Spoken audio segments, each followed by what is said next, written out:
All right. Hello, everybody. Sorry for the little bit of a delay on the start. We were dealing with some technical difficulties and making sure everyone knew how to share slides and all that fun stuff that happens behind the scenes at a webinar. I'm really excited about this webinar this month. We're bringing on a couple of guys from the AutoZone team that have kind of transformed their CTI practice, and they're going to give us a ton of insights about how they did that and what their goals are, and where they plan on taking this next. So I'm joined by two folks from AutoZone, Ryan Walker and Eric Singleton. Guys, do you want to say hi for a second and tell them who you are and what you do at AutoZone? Sure. Eric, go ahead, my friend.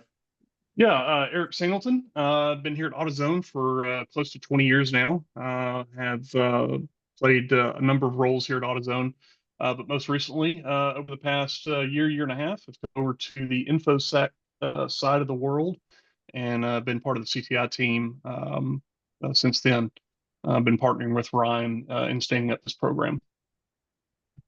Good morning, everyone. Ryan Walker. I do not have the tenure that Eric has at AutoZone. I've been here coming up on 8 years now. I am predominantly a risk professional within my background, but in the last decade or so have moved into the security space.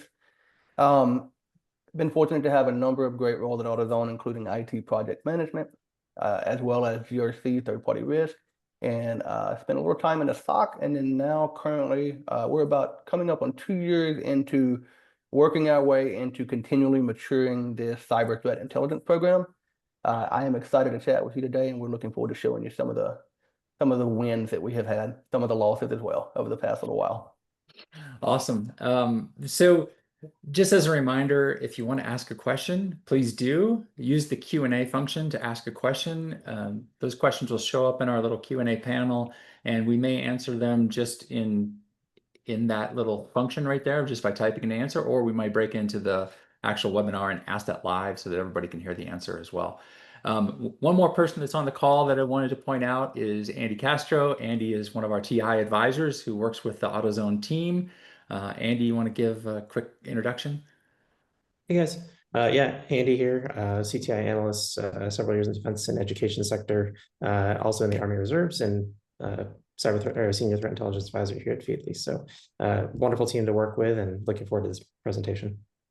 All right, so as we typically do, we try to do a finish the sentence question or two with these guys just to make sure that they're ready. So this is a first thought, best thought, just to help them understand, or to help you guys understand a little bit about them.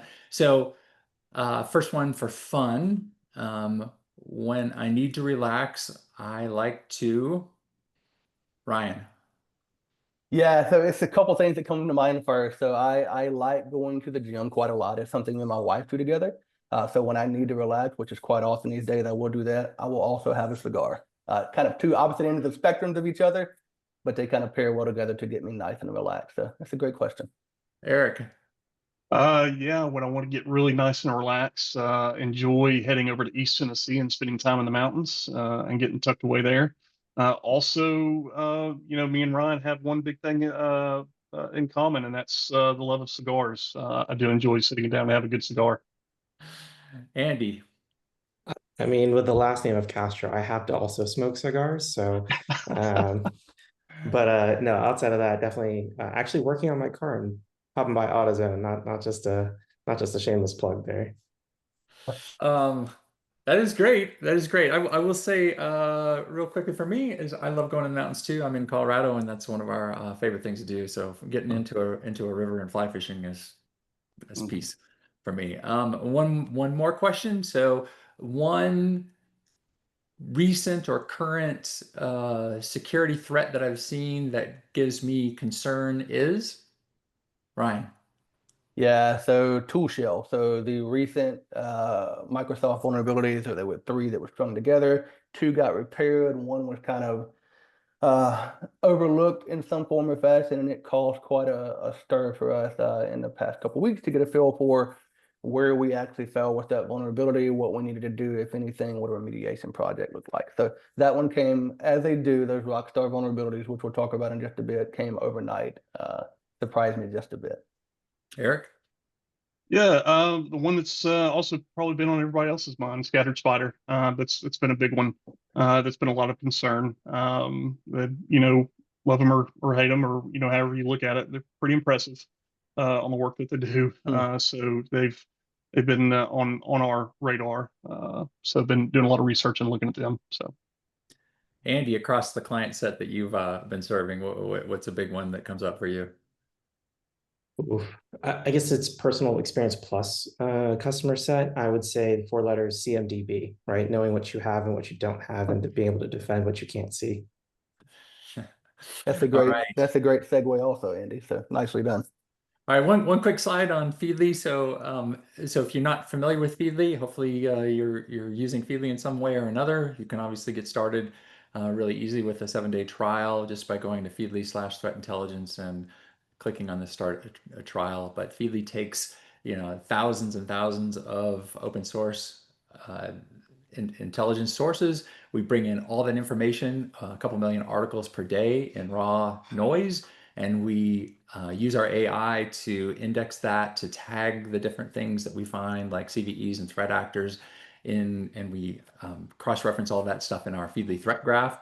And then we allow you to find that information in different ways, whether that's through feeds that are constantly providing updates to new information that relates to your particular intelligence requirements, or whether it's through our dashboards, or whether it's through analysis through things like Ask AI, which allow you to quickly analyze and synthesize a bunch of articles together and create a quick report. Of course, you can also export all this information through the API or through our no-code integrations with different tools, so you can get it into your whole tool system and make sure it's seen by the stakeholders that need to see it first. We also have a great newsletter function that not only does it pull in the feeds and the data that you're seeing in your feeds, but it also allows you to quickly summarize that, or to extract the key elements that you're looking for out of that data and present it in a way that's acceptable to your users. So with that said, I'll stop marketing, but that's my job. I'm a marketer. I'm going to turn it over to the AutoZone guys, and we're just going to try to let those guys speak and ask good questions. So with that said, I'm going to give up the share and turn it over to Eric and Ryan. all right. Sounds great. While Eric is pulling up, I'll fill the void, just a little bit of silence to just say we want an interactive program here. We won't have all the answers for you, but if we don't have them, as it relates to traditional CTI, we would love to chat with you afterward to get to a common answer. But the deck is now pulled up here, so let's get started, and we will go forward from here. We'll kind of move past this slide here. We've made general introductions. Again, we're incredibly excited to be here with you all. We have also been looking forward to this day for quite some time. We're going to talk today about 3 large buckets of items as it relates to how we have chosen to mature our CTI program over the last 18 to 20 months. And then we're going to show you how Feedly has helped us do that. And those 3 large buckets are simply prioritize intel requirements. Today, you'll hear me talk a lot about what the formal term is. And then if there are folks on the call who are looking to get into CTI who are not in CTI yet, or you are brand new on your journey, I'm going to use layman terms as well. And so prioritize intel requirements are nothing more than what it is that people need to see in order to help them visualize the risks that they do not know exist yet. The second large bucket is going to be around vulnerability intelligence. That means a lot of different things to a lot of different people. We're going to tell you what it means to AutoZone. And then the third thing we're going to talk about is that key buzzword that will never go away, at least for the past year and then probably for the foreseeable future, is the use of automation and AI. And so with each of these 3 topics, we're going to talk about some of the things that we've learned, and we're going to talk about how Feedly helps us facilitate some of those things. So let's go on to the next slide. So we call getting prioritized intel requirements at AutoZone listening tours. We did not want an overly formal term. We did not want something that sent people running for the hills. When you take a company that is not used to hearing the term prioritized intel requirements, it sounds incredibly intimidating. And so we didn't want to go to people and say, hey, tell us exactly what you need from us. They don't know. So here are the 3 buckets that over the last period of time, we have chosen to kind of tackle as it relates to building up our prior intel prioritized intel requirement. Specifically, this is what we've heard. So we started with our tech stack visibility because, quite truthfully, as Andy just alluded to with the CMDB, we needed to understand what we have in order to know what we needed to protect. And from a vulnerability perspective, or even a threat perspective, we needed to have really good visibility to those items. Now, as Andy also alluded to, one of the things that we are working with or were challenged with was the notion of speed versus accuracy. Did we have one centralized place that we could go where we had 100% confidence that we could get every tool for every team across all of our IT sector? And the answer is not quite, but heading there quickly. So the approach that we chose to take is quite age old, which is we sat down with every manager and every director under each functional area for each VP, and we had conversations with them about the tools that they use, and all the way down to the models, all the way down to the versions. Now, we made sure too, we took the notion of we are not going to let best get in the way of better. So going from having not much to having something with a significantly better state than we were in. Relative to continuous process improvement, while we will be updating our collection plan, that's what when you get a list of items together and it is an entire tech stack in one place, that is what is traditionally called a collection plan. We are updating that annually, and we are currently looking for faster, more efficient ways to do it now that we have the bulk of it. But as you can imagine, contracts expire, so systems go away and new ones come on as new contracts are executed. It's important to keep an eye on that. From a continuous process improvement perspective, we are absolutely making sure that we are always adding to that collection plan. Are we figuring out new things? Are we figuring out if a team upgrades and patches, they have a new model, a new version number? We are constantly in that collection plan updating to make sure at the very least that we don't have a point in time understanding of our tech stack, but a more perpetual understanding. It is a bigger challenge than I'm making it sound, and it is a big part of Intel. But it is something I would encourage you, don't wait for perfect to start doing that, because it'll never exist. The second round of conversations we had kind of led into, they were provided by our leadership, and that's everything from the CISO down. And some of the things that we kind of got to, we went and had a conversation, and a CISO is going to be more apt to know what they need from you versus the average business team, for example. So some of those things that we wanted to see on a regular basis and get first hour visibility to are rockstar vulnerabilities, so things that even your mother or grandmother would know about, right? We want to be we want to be the first ones to bring that to our information security team. Even if we think that it could become a rockstar vulnerability, here's what we're seeing about it. Executive interest, that could range from anything from making sure that our board members' companies, if there is issues with them as it relates to cybersecurity issues, we want to make sure that our team and our executives are aware of it so that they can partner together. It's not the first time they're hearing about it when they get it from them, but they're getting it from us. All the way over to other PIRs that we'll look at in just a minute in the Feedly platform to make sure that we can kind of keep executive interest and executive protection front of mind for our leadership team. And then the third part of that leadership need is critical vendors. That's everything from your large vendors that everybody knows about, all the way down to our critical supply chain vendors, so that the ones that we absolutely must have in order to thrive as a business, on over to some of our higher risk vendors. And by higher risk, I mean those that exist in a higher regulatory environment. Think healthcare vendors, for example. And then the third bucket, I'll wrap up really quickly, are things that arose that we truthfully didn't have visibility to that we needed out of operational necessity. Some of those things are a threat actor watch list, which is continually growing for us, as well as threat layovers. Threat layovers is the concept whereby we took a threat actor, we looked at their TTPs, we laid it on top of our controls and our environment, and we got a really good understanding where our gaps are. And that helps us go in and action those gaps, whether that is the form of remediation or implementing new controls or updating old ones, or even inputting detections. And then the one of the most recent ones is the notion of geopolitics, which is misspelled. I'll take that. From a geopolitical perspective, it is something that initially we didn't have a great understanding of why it would be relevant. And largely it's because we were so distracted with some of the other tactical aspects of threat intel. But I will say this, in the last 4 months, especially if you have an international presence as an organization, geopolitics has played quite a role in, I'd say probably 15% of the intel that we deliver on a regular, daily or weekly cadence. So I will stop there. Pause if there are any questions. In the meantime, Eric is going to jump out to Feedly and he's going to show us kind of what our PIRs look like in action as it relates to the Feedly platform. Yeah, Ryan, there was one question. The question was, how long did it take to complete those meetings with the leaders across AutoZone? And then how receptive were those teams to meeting with you to talk about intelligence requirements? Yeah, great question. And Eric can clean up here if he wants to make sure that I'm not lying on the time frames. I think I have it right. I think everything took about 18 to 20 weeks. We have 6 VPs. We have a lot of functional areas. We chose to tackle them according to VPs. And where we perceive the largest amounts of systems to be with the greatest amount of risk. And we kind of went in that order. Largely that was accurate.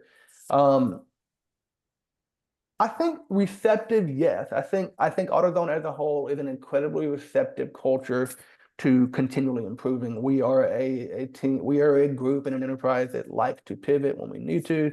We're an enterprise that likes to iterate when it is necessary. So largely the answer is yes. But what I will say is that has a lot to do with how you as a CTI ambassador is branding those meetings.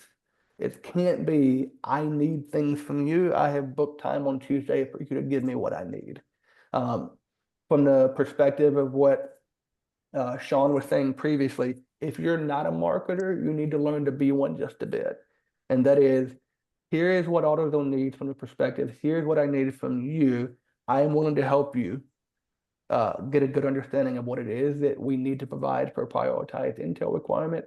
I've also pulled everything that I know of from the CMDB, bring that to that meeting. Tell me where I'm wrong.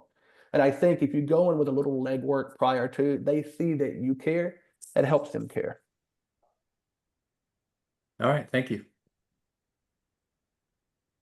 All right. Can you guys see my screen? Yes, sir. All right. So let me just kind of walk through on how we took that information from those meetings that we gathered with folks from here at AutoZone and how we fed it into to Feedly here. So one thing that Ryan mentioned was our threat actor watch list. Like most of you that work in some of these organizations, there's particular threat actors that target particular types of business like retail, maybe automotive, aviation, agriculture, whatever you may be in. And we want to track those type of threat actors that are specifically in our sectors that we care about most, which is retail and automotive. So we plug those in, those particular threat actors, and from there, we're able to track specific items that we want, and it gathers that intel for us. And if we see anything that's relevant to us that we think we should share up the ladder or to other teams that are relevant, we will share that out. Same goes for board of directors. If we have some that are in some particular area of business, we want to track what they care about most. Same goes for cyber attacks and automotive. We also look at the broad range of what's going on in security news as a whole. And we will review that news as well and put that into newsletters and communicate that out. And we'll talk about newsletters here in a bit and how we utilize that. And then also geopolitics. That's one thing that, Ryan mentioned earlier that we thought just honestly at first didn't matter to us until we took those blinders off and realized the importance of it. AutoZone has a large footprint, international footprint. So things that happen across the world where our footprint is at, we want to take notice of that because we want to care about our employees. We want to care about our business. We want to make sure that whatever is going on in those parts of the world is communicated up and make sure that the right decisions are being made. So some of those cases that we like to follow, stuff going on in Southeast Asia, Central Asia, Europe, stuff like that. That matters to us. Ryan, anything to follow up on that? Yeah, I think you did a great job covering. One of the things I will add is that it's really, we think, when we're talking about geopolitics, we think it is important to get an outside perspective of the situation. So one of the great things that Feedly can offer is local perspective. So if we are centered in the United States and we are looking at some type of unrest or some type of situation between the US and another country, let's say, Feedly, at least the Advanced Threat Intelligence edition, allows you to see local news, and then you can use AI to translate that language into English or whatever your native language is. So that has been a big help for us when looking at specific situational intel for countries external to the US.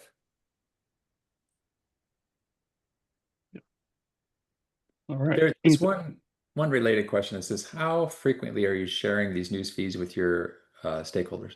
A great question. Yeah, that's a fantastic question. So we're doing this on a daily basis with our direct leadership, with PIRs that we're given to us through conversation with them. We also do it on a daily basis with our SOC, our Security Operations Center, and then on a weekly basis with other leadership, and also on an ad hoc basis as we see fit.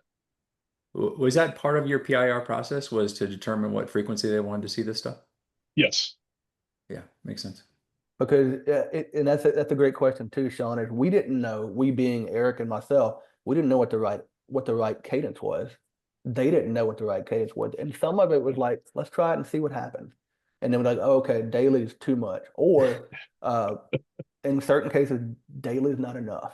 Yeah, yeah. So yeah, that's a really great question. But I would encourage you to, again, like you will hear us consistently say, and Eric, we can start segueing back to the debt. You will hear us consistently say we're not going to let best get in the way of better. We have taken an iterative, aggressive approach to seeing how we ramp up our maturity.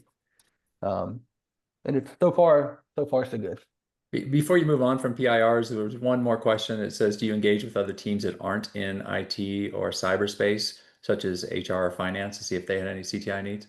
Yeah, the answer is a complicated answer. The answer is yes. And what I will say is we are not currently doing that intentionally because we don't want to increase our breadth and scope so much that we can't fulfill all of our stakeholder needs. Although what I will say is a recent example where we engaged our HR, specifically our talent acquisition team, through our leadership with DPRK notions of, hey, we see this ramping up in the United States. This is probably something you all should be aware of. And largely that is going to almost always happen through training and awareness initiatives.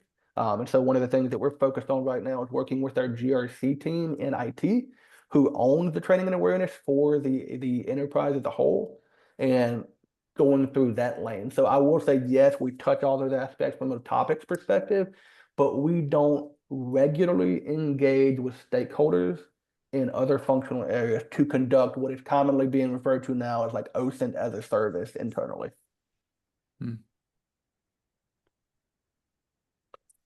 All right, great questions. Please keep them coming. So, all right, so next we're going to talk, that was our first large bucket, prioritize intel requirement. Eric showed us kind of how we action that at a very, very high level on a daily basis.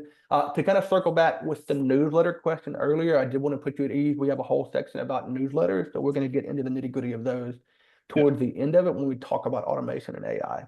Next, we're going to talk about vulnerability intelligence, and we can go ahead and go to the next slide. So I mentioned previously that this can mean a lot of different things to a lot of different people. If you have someone who has been doing vulnerability management for the better part of 2 decades, getting an education on that kind of stuff is going to be very different to someone who has very little vulnerability management experience at all. And when I say that, I'm talking specifically about myself. So we had to provide ourselves, when it comes to VI, we had to provide ourselves a bit of an education. And we did that from 2 perspectives. We wanted to understand the internal landscape better. So all things relative to vulnerability management and vulnerability intelligence and impact management, what's the current state of that inside our organization? And the second one is what does that look like from an external landscape perspective? Specifically, we're going to look at what does it look like from exploited vulnerabilities, and how did we use the CISA known exploited vulnerability catalog to conduct analysis to see kind of what we could teach our teams about what they might be able to expect next from exploited vulnerabilities. Let's go to the next slide. So if we're looking at the internal landscape, we're really looking at 4 large things that we've done over the last year to make sure that we, A, understand kind of the nature of the beast inside AutoZone, and then the processes that we have created to help tame that beast. The first one that has been the most beneficial, I will say, well, I don't want to say that. An amazing one with a partnership with our red team. Shout out red team if we have any red teamers on the call today, is creating an internal CVSS rating for our company.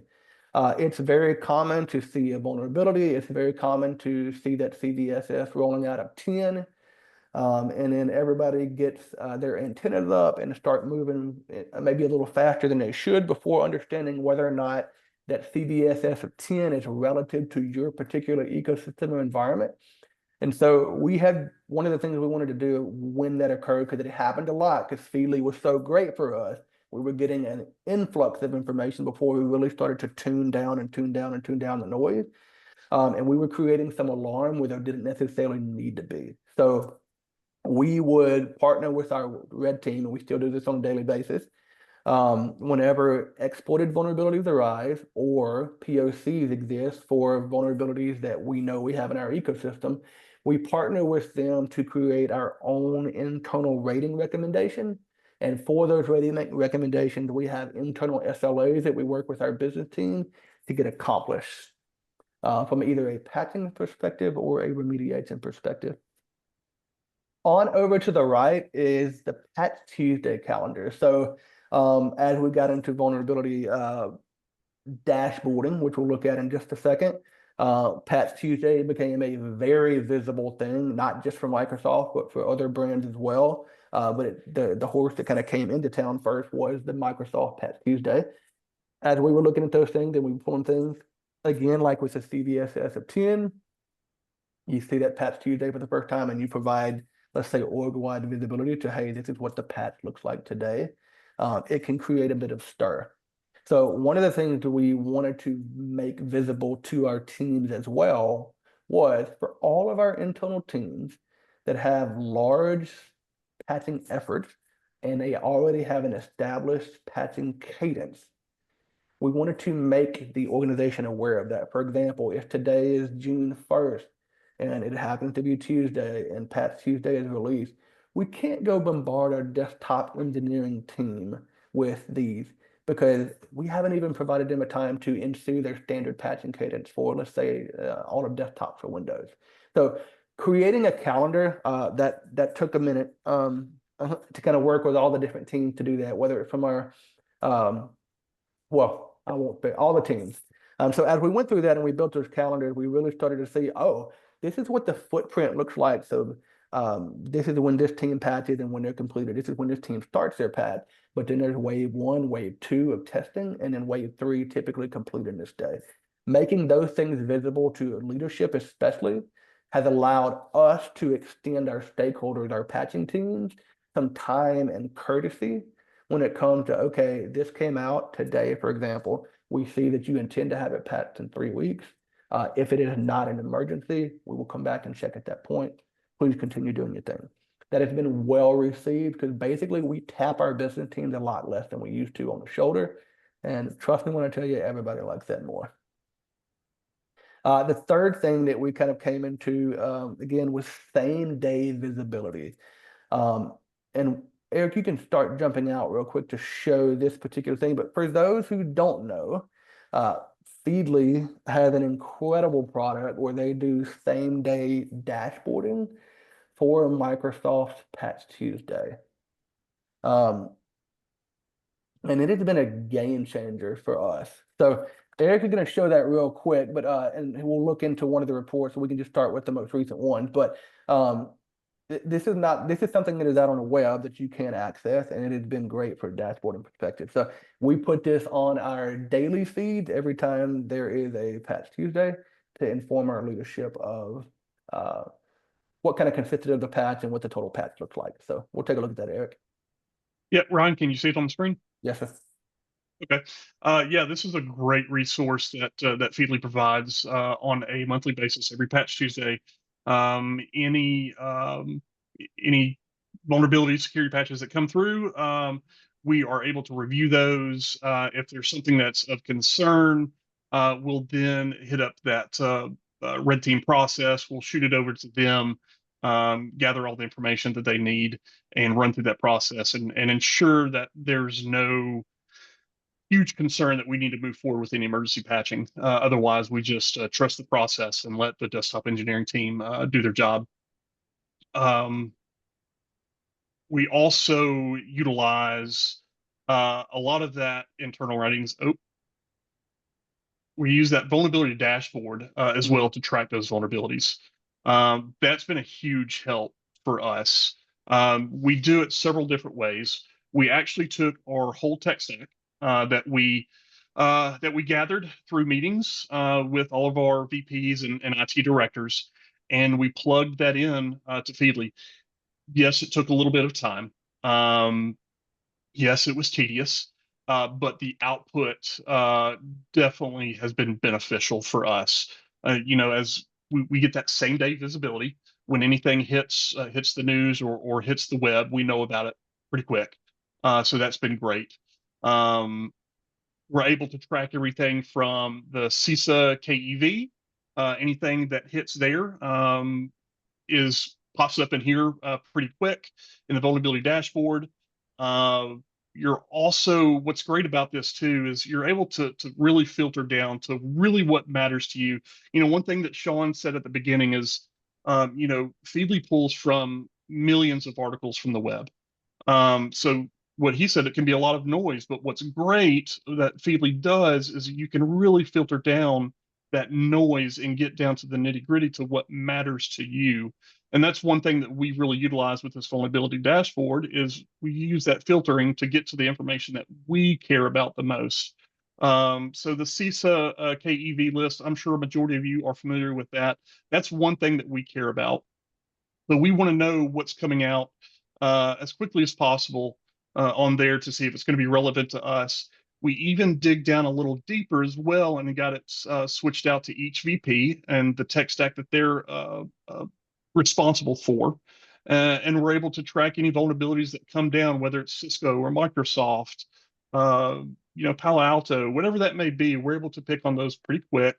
And you can enter that information in pretty easily through the filtering. So if you want to track Cisco, you can track Cisco vulnerabilities, and you can even track down to the products that they have available. It's been my experience with Feedly thus far that they're always updating this. So we haven't had really anything that's just not there. So we've been able to enter in all of our products pretty easily into Feedly and really track the information that we need. Yeah, that's a great point, Eric. So one of the things we're intentionally not showing our filter for other VPs to splash all of our systems on the screen. Eric hit a tremendous point though, which is if we're talking about Cisco, you can track Cisco. If we're talking about Cisco Adaptive Security Appliance, we can track that. If we're talking about down to the Cisco ASA 5500 model, you can track down to that in Feedly. So when I tell you that you can tune noise out and turn the lever way down on this is only what I want to get notifications on.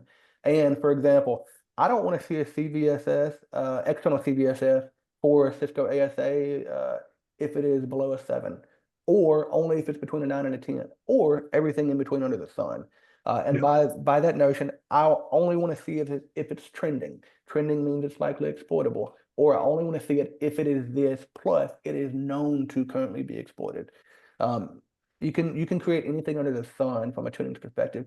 One of the best tuning mechanisms I have seen for any tech platform in a minute. Very impressed. I'll shut up about it, but impressed. Oh no, keep going. I love it.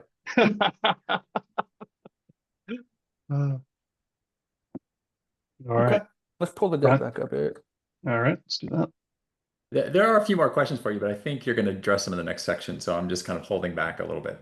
I'll tell you what I'll do. I'll hit this go back one for me, Eric. I'll hit this last point, and then we'll pause for quick questions. So bottom right of the screen, so we all see vulnerability analysis and prioritization. I am not going to get into specifics here, but again, what we're talking about here is creating education for us, for our internal landscape. And that meant a lot of different things, but that meant getting a full visibility to the entire landscape of vulnerabilities that exist within our ecosystem. And that meant getting very specific about which items, if any, are currently being exploited and exist within our ecosystem. And then from there was a prioritization effort that was put into place, and that is still ongoing today. But at AutoZone, we call that knowing our parts and products. And what we realized very early on was that we being the Intel team, we did not know our parts and products incredibly well when it came to internal vulnerabilities, what that looks like, how we're going to remediate those, work with our VM team and our red team to do so. And so we now have much better visibility into that, and it has become part of daily conversation for our attack surface management team. Okay, now let's go to the next screen real quick. It's a great place to pause for a question if we need to, and then we can move on from there. So is your next section after this more about dissemination? Because if it is, then Yes. I'll hold these questions. It is. Okay. Yeah. Okay. All right. So again, we talked about internal landscape and providing ourselves our own education, being very autodidact. Well, we did the same with the external landscape. Now, we being this collective group, we could talk endlessly, I think, about what it means to be an expert on the external landscape as it relates to vulnerabilities as a whole. We're not going to drive that conversation here today, although we're happy to have one after the fact. What it meant for us, at least in a baby step perspective, was understanding what we as a team could glean from the CISA known exploited vulnerabilities catalog. You'll hear us say CISA KEV. For those of you who aren't aware, it's something I would encourage you to Google. Basically, this list tells us for all of the CVEs that are known, these are now currently being exploited. Don't quote me on the numbers. Today, they're somewhere around 1,380-ish per lifetime. And that CISA KEV, the numbers fluctuate from year to year. It's been in existence since 2021. And these that you see on the screen are two examples of things that we pulled from that CISA KEV to conduct our own analysis, but this is only a very small fraction of what we were able to glean. So, for example, on the left-hand side of the screen, what we know is out of the 185 total vulnerabilities that were added to the CISA KEV in 2024, 62% of those were brand new. The remaining percentage was existing. And so one of the things we saw common across that is what are the common weakness enumerations that we could provide our SOC over the 2024 exploited list, whereby we can give them information to stand up detection, for example, or verify or validate that we have detections in place for these things. And so we'll go through these very, very quick. So the number one most common CWE at 14 vulnerabilities was the OS command injection, followed by deserialization of untrusted data. And then on down the list was use after free pass traversal and then improper authentication. And I am moving fast because I'm being cognizant of time, but this is just an example. We can, for anyone who wants to, we're happy to chat with you afterwards about the full gamut of the analysis that we took away from the CISA KEV. And if we look on the right-hand side of the most common vuln types, probably not too surprising to anyone here, but leading out the pack was command injection as well. So having this data and being able to have conversations with your stock about how to improve things beyond this point or validate that we don't need to improve was a good talking point that we had. So that feeds into the daily intel that also feeds in the sideline conversation. Okay, Eric, next slide, please. So again, a lot of ways to have this conversation, but here's what this visual means to us. And this is something that we show our internal groups to make sure that we can create, again, poise over pressure. All we're showing in this illustration is we are leveraging the National Vulnerability Database, and we are pairing that with the CISA known exploited vulnerability catalog. And we're doing that because there are vulnerabilities out there that do not have a CVE ID. and there are ones out there that are unknown. We cannot quantitatively measure those. So we're going to talk about what we can quantitatively measure. So if we talk about 100% of known vulnerabilities in the National Vulnerability Database, approximately 30% of those have a POC associated with those. And I'm not going to say approximately 1%, but what I'm going to say is a very, very low percentage of those known CVEs are actually exploited. And again, we use this slide to exercise the notion of we have some tremendous strategic initiatives and priorities in place. We cannot drop those every time a CVSS of 10 is released. And so we use this for everyone to kind of get a bit of calm about them. I think that's enough for that one. The visualization, I think, speaks for itself. And again, we're kind of talking through poise over everything. So we did look at the vulnerability dashboard earlier, so we won't bounce back out to that. I don't think there's a need, and I'm looking at the time here, so we have about 15 minutes left. These are some things that you can definitely expect from the vulnerability dashboard, but I will say we chose 4 things here, but there's 20 things that you could list. Again, real-time CVE intel is exceptional. There's thousands of OSINTs. For those who aren't aware, if you're new to CTI, OSINT is somewhat of an acronym for Open Source Intelligence. Beyond that, you can, as we showed, you can tailor it as specifically as you want to your organization, so personalizing that tech stack and the risk criteria to meet what it is that you need. And then something that we didn't quite touch on, but they are down if you keep scrolling down a little bit, is the actionable insights when either threats occur or vulnerabilities exist. And that is something that when we bring information to our red team, we bring some of that criteria with us to them. And Feedly makes it very easy to utilize what they call insight cards. So I'll pause for a question. If we want to transition to the next screen, we might want to go straight through, but I'll leave it up to you, Sean. All right, we'll move on and move straight through. So this last section, everyone, is what we're going to talk about is the automation and AI aspect of Feedly. So on the left-hand side, this is an example of one of our recent daily threat intelligence reports that has kind of a wider spectrum of audience than some of our other ones do. And what we're going to talk about today, and Eric is going to show you within the platform as we jump out in just a second, but not quite yet, is we're going to show you the threat intelligence newsletters. Newsletter is a term that Feedly uses that we use for a dissemination perspective. And it has been tremendous. And we basically have 2 types. We send some on different cadence. So the daily and the CISO, for example, we use boards to populate and send those out. And then for the SOC and the red team, we will use a combination of boards and automation and prompts to use automation and AI to send those out automatically. And then the monthly summary we'll look at as well. So Eric, if you were good with it, let's go to the next section real quick and we'll look at everything in once, but I just want to talk about that next slide real quick. These are some of the other things that time may not allow us to get nitty-gritty into because we really want to show you the utilization of the newsletters. It will change your life. But if we do have the time, we're going to jump into the cyber attack dashboard and take a quick look. We're going to look at the new power search that's enhanced by AI.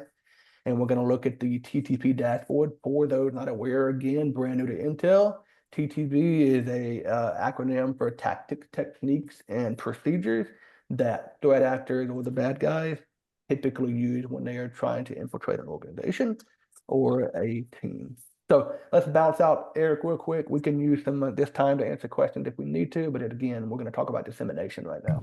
Yeah, I'm just going to tee up a couple of these questions to see if you want to answer them as you go through this. So 1, does your team utilize the AI assistant like Ask AI in your daily activities? If yes, how does it help? Mm-hmm. Yeah, so yes, we do.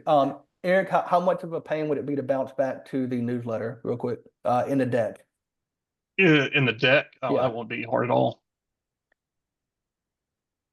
Can Right you see there. it? So on the left-hand side, great question. So this is one of numerous examples that we use to populate Ask AI. So you see here we have what is happening, what is relevant, and AZ impact. The first 2 are used by Ask AI. So those prompts automatically occur and it populates some information. This is the rudimentary aspect of that. And in a minute, when we get into the red team and the SOC, the SOC daily newsletter, you're going to see a little bit more advanced version of how we Ask AI with prompting to populate some items. Great question. Was there another one, Sean? Yeah, this is kind of related, and I'm sure it's related to newsletters. Regarding sharing, how are you handling dissemination? Are you creating TI products like one pagers, reports, leveraging newsletters, some other option? So I think I know what you're asking there. The answer is no. We don't expect everyone to read the same newsletter. One of the things we moved on, Eric, you can kind of segue into the platform. One of the things that we decided early on was that we were only going to show people what they want to see. Meaning we're not going to show the stuff that the red team cares about to our daily leadership. Very different audience, very different needs, vice versa for daily leadership and the red team. So great question. A lot of this will be flushed out in what Eric is about to talk to as well. So Eric, let's take a look at what you have. Yeah, sure. So one thing I want to go ahead and start with before we hit up the newsletters is somebody asked about the AI, the Ask AI functionality. One way that we've started to utilize that Ask AI functionality is creating reports on intel that we've shared. And so what we do is we create a particular board. For instance, this is all of the intel that we've shared for over a 4-week period in a fiscal year quarter, period 10, as you can see there. And so what we do is we'll check all of the articles that we've sent out, and then utilizing that great term that everybody loves right now is probably, prompt engineering. So a particular prompt that we have spun up to pull particular types of information out of those articles that we share. And real quickly, I can share that with you. This is the output. This is the prompt, and this is the output that Feedly gave. It's been a great way thus far on sharing what we've shared in the past to give an idea of the threat landscape from an AutoZone perspective. So that's been pretty helpful. To the newsletters themselves, this is, well, before we jump over that, one more thing too about the Ask AI. There's the search, the power search. In the AI mode, one thing that we have done lately to utilize in tabletop activities, especially, is pulling IoCs. We can go in here and pull IoCs for a particular threat actor, like this one, for instance, a Scattered Spider, pulling the current IoCs, and we get a list here. They reference where they're pulling these from. You're able to copy these, slap it into a spreadsheet if you need to, and share that information. A quick point, Eric. So Yes. here's to show the team what support looks like. I have our red team pinging me on the side right now, and they are reminding us that we also regularly utilize Ask AI in the power search when we have internal tabletops. For example, we pulled an IOC, a hash here recently that was introduced in one of the initial tickets for the tabletop, and we had attribution, I think, in about 37 minutes, if I remember correctly, on the most recent one. So, yep. Again, shout out to Red Team for their help there. Yep, for sure. All right, biggest thing. This is probably one of our most favorite parts because this is where a huge impact came from, was the newsletters. So we share to several different folks within leadership within InfoSec.org. I'll go ahead and pull up one of these reports. This is our daily intel report.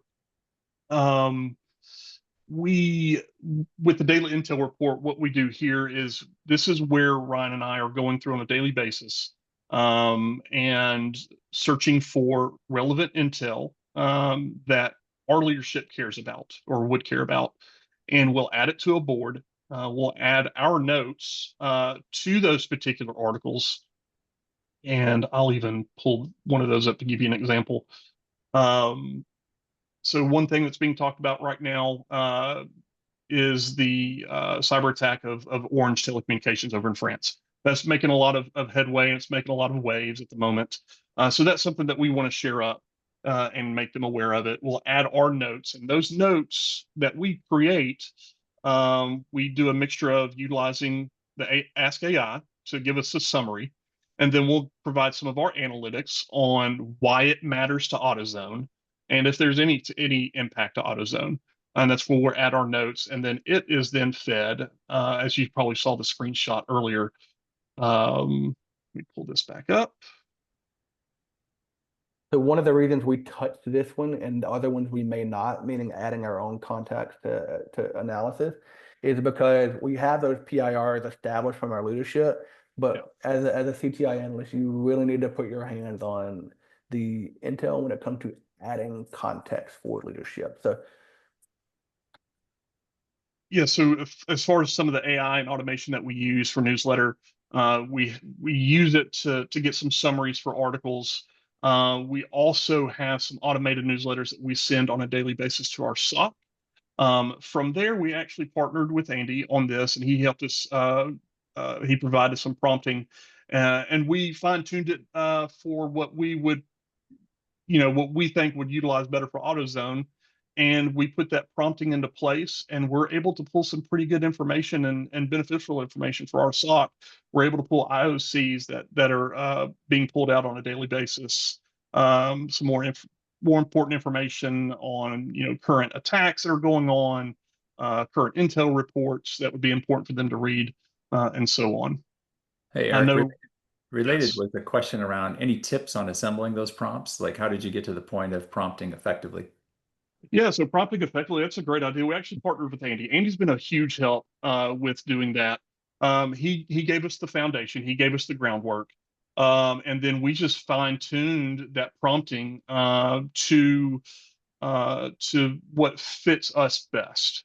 You can also utilize other ways and just asking them what information that you need most and putting that into the Ask AI features.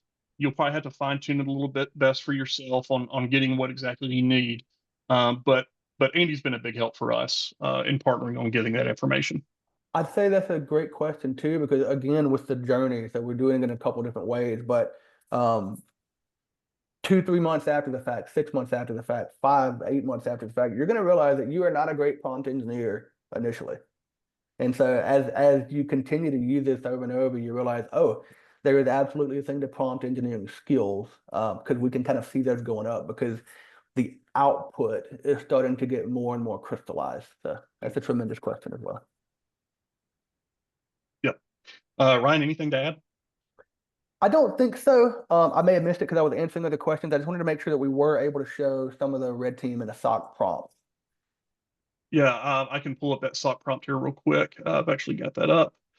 Some of the SOC prompting, do you want to see what we have in place, or do you want to see what's generated? Yeah, I think both. I think we can show a quick snippet of what the newsletter looks like, and then Sure. Using AI to do all this. It gives us a summary at the top, some key takeaways from Yep. all of the intel that is populated, and then seeing the complexity of the prompt. Yeah. And then it goes back down to details on it, pulls some specific information. We get some IoCs out of the intel that's gathered. We also get some MITRE ATT&CK TTPs to monitor, and we're able to pull that information over to them. And it all references the sources that it pulls from, as you see. So it's just not pulling stuff out of the air. It's going to reference what it is and where it's getting its information from. So that's also beneficial. And then as far as the prompting goes, this is some of the prompting that we've used. We've trimmed it down from its initial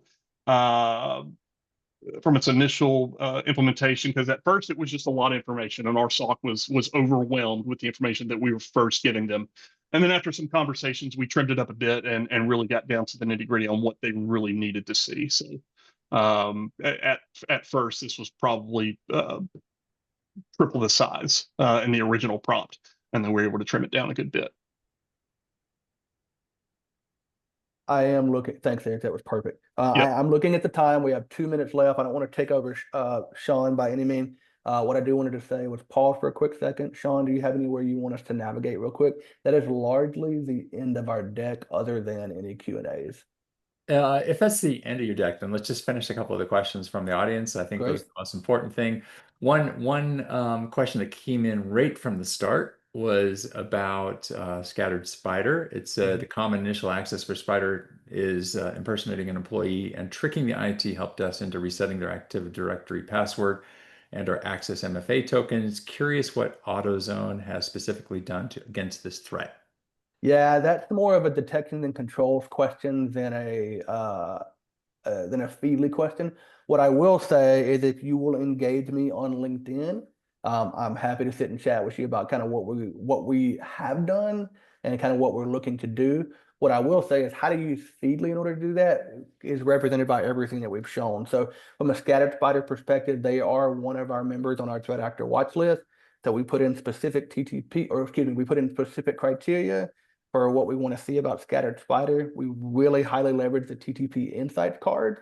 And so as those, one of the most important things is that as those TTPs are evolving, it's critical that you as an Intel analyst or an Intel leader are able to propagate that information over to, in this case, the IAM team and the help desk team. And we have built processes that have spawned out of Intel. So again, if you'll engage with me on LinkedIn, we can have further conversations about that. That's a great question, though. And it's a very real thing that a lot of us are dealing with. All right, okay, there's a final question here is when you talk about your IOCs and TTPs, are you guys doing anything to validate them? And if so, is there any plan to automate this so that it just, kind of goes right from Feedly to the SOC with some automation? Yeah, another great question, more of a procedural question, but what I will say is you pulling things out of Feedly, there does need to be a validation process. Pulling IOCs from anywhere, there needs to be a validation process. We have some manual connections coming in from one of our ISACs. And we are able to leverage known IOCs that have been validated against those that have not. We have that to an automated place, but one of the things we're also trying to make sure we have is it is very easy to get into the IOC management business, and it is very easy to get into, okay, we submitted 400,000 IOCs over this period of time. That was a win and a success. When the truth of the matter is, A, if the IOCs are not valid, and B, they don't result in detections, and I really want to hit on that second part. If they are valid and they don't result in any detections or control, it's not much of a win anyway. So again, with the same previous question, we are running out of time. If we want to link up on LinkedIn, let's have a chat more about that. Because again, that's something that we do, and it's also something that we could improve upon. So having a conversation may benefit us as well on that. So. All right. Well, with that, I really appreciate Ryan, Eric, and great presentation. I really appreciate how you guys have answered all these questions. Andy, thanks for answering questions in the background, as well as Gabby. As a reminder, we will be sending out a link tomorrow to everybody who registered, and that will include the deck, the replay of this, as well as any of the Q&A that we've captured in the chat stuff. So again, thank you so much. If you want to go check out Feedly, go to feedly.com/threat-intelligence, and you can sign up for a free trial. Great job, all. So Thank you for having us. Thanks, guys. All right, bye.